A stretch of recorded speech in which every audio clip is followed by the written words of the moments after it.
senator. But look, folks, there's no one in this race, on either side of the aisle, I might add. Of course, we're not even thinking about those 17, are we?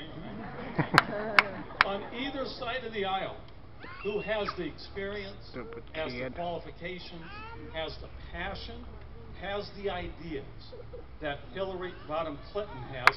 That's why I am proud today to tell you that I'm going to work as hard as I possibly can, first to get her nominated for the Democratic nomination, and then to become the next President of the United States. Please welcome Hillary.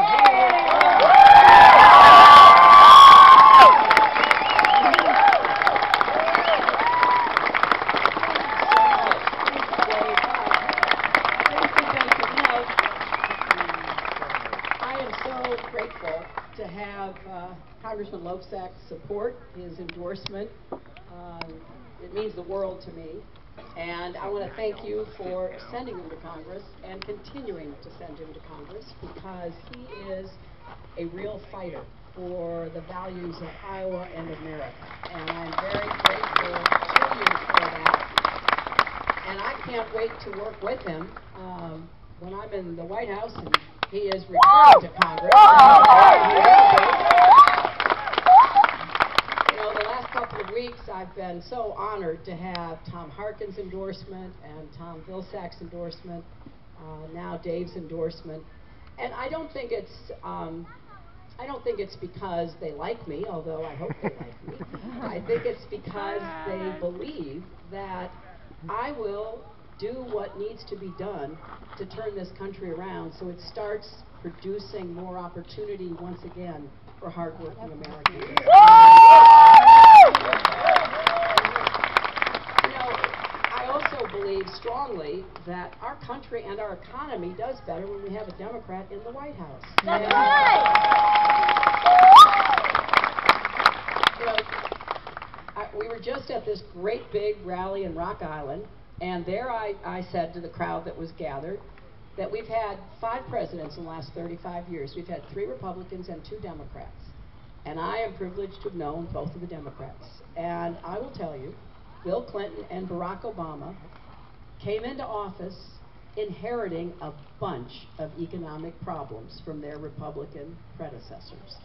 And what they had to do, in my husband's case, I can tell you, he had to figure out how to get incomes rising, jobs growing, and to make it happen for everybody, not just those at the top, but people in the middle and at the bottom.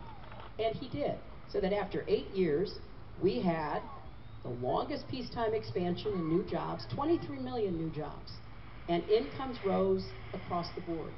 It was one of the first times in decades where we began to see how important it was and how possible it was, with the right values and the hard work of the American people, to really reward the efforts that people were putting in their jobs, in their small businesses.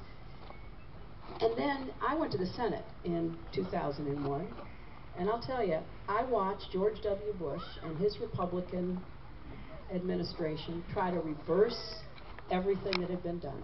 And you know, they did a really good job of it, didn't they? Yeah. They drove us into a ditch. And they did it because they continued to believe that the only way that anybody should be involved in the economy is to do exactly what you're told by the people on top, the big corporations, and get out of the way of trickle-down economics. It didn't work before. It can't work again. Now, after Barack Obama was elected, he called me and asked me to come to Chicago to see him, and I did. And I didn't know why. It turns out he wanted to ask me to be Secretary of State, but what he started talking to me about was how terrible the economy was. It was bad. We knew it was bad. But he said he had no idea how bad it was, and that we were on the brink of much worse than what we'd had. And you remember how bad it was. We were losing 800,000 jobs a month. Millions of people were losing the homes that they had spent so many years buying, trying to pay off. It was terrible. It made me sick to my stomach, because I had on the Senate floor time and time again said that the policies that the Bush administration were following when it came to our economy were wrong, and they were going to hurt us. Back in Iowa, in the '08 campaign, no reason any of you should remember this, I actually ran an ad warning before everything hit the fan that we were going to have a terrible mortgage crisis. I called for the end of a lot of those crazy financial transactions. I was way out in front on this. And then it happened. And it was an economic disaster. Thanks to the hard work of the American people, many of you here, you took 2 jobs, 2 shifts, you postponed home repairs, you postponed doing everything you could in order to be able to stay afloat. We began to dig ourselves out of that hole. And I also think President Obama deserves more credit than he gets for leading us and making some he saved the auto industry. He began to crack down on Wall Street abuse, which we got to continue and make real so they don't get away with the stuff they did before. And 16 million people now have health care who didn't have it before. So I am proud to be a Democrat. I am a true Democrat. I believe that our values are the right ones for America, and I'm going to fight for them in the primary and in the general election. And I think that we can make the case to the American people, starting here in Iowa, that we will not go back to trickle-down economics. You listen to those 17 on the other side. You hear them. Their answer to everything is cut taxes on the wealthy, get out of the way of corporations, and let them do whatever they please. When it comes to treating workers, busting unions, polluting the atmosphere, whatever it might be. If they want to do it, that's fine with the Republicans. Well, it isn't fine with me, and it's wrong for America, and we're going to stand up against it. Now, we had a great event earlier in Cedar Rapids, too. We had a big picnic there, and a bunch of the people who were there that I was talking to, you know, they were quoting Harry Truman, give them hell. Well, you know, remember, Harry Truman said, I just tell the facts, and they think I'm giving them hell. Well, we're going to tell the facts. And the facts are on our side, and the facts are on the side of growing the middle class again, on protecting the rights of people in America to join unions, to bargain collectively, to build a better future, including a stronger middle class. I'm very confident that we can make that case. But we have to win the election to actually deliver results. And I believe, starting right here in Iowa, if you will help me, if you will join with Dave Loebsack in working with my campaign, we will build a strong campaign, not just for the caucuses, as important as that is, but to win Iowa in November of 2016, to put it back strongly in the blue column. I've been laying out policies in this campaign. You know, I take seriously what I want to do as your president. And I know that, you know, it's summertime, you know, it's kind of hard to focus on the kind of things that I've been talking about, but we're going to keep talking about them. Number one, we are going to raise the minimum wage. We're going to raise it so that people who work full-time will not still be in poverty. We are going to end the abomination of something called the tipped minimum wage. You know what that is? People who work in hair salons or as waitresses or in bars, they, in many places, don't have to be paid more than $2.13 an hour, because the theory is they're going to get all these tips. That is a recipe for exploitation, particularly of women. That's and right. we're going to end That's that right. form of wage theft.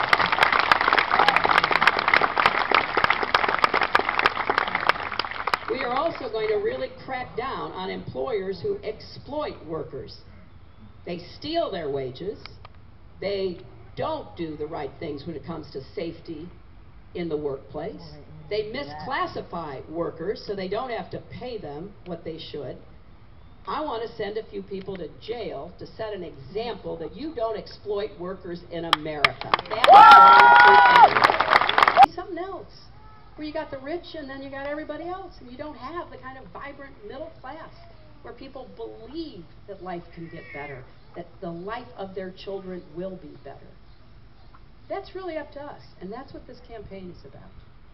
That's why I'm working so hard, because I want to make sure that it's not just a granddaughter of a former president, but it can be the granddaughter of a factory worker or the grandson of a truck driver, that every single person in America will have the same shot to get the kind of life that their hard work and effort should reward them with. That's what I will work on every single day. I need your help to get us there. Thank you all, and happy Labor Day. Let's hear it for Hillary Clinton. All right.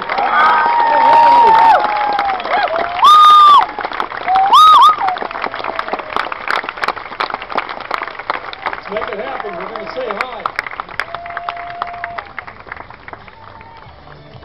Something else, where you got the rich and then you got everybody else, and you don't have the kind of vibrant middle class where people believe that life can get better, that the life of their children will be better.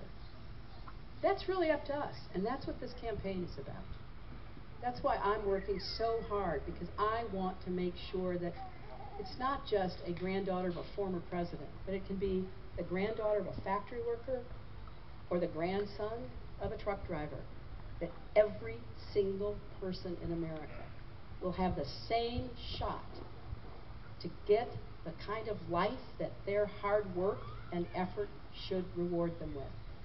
That's what I will work on every single day. I need your help to get us there. Thank you all, and happy Labor Day. Let's hear it for Hillary Clinton. All right.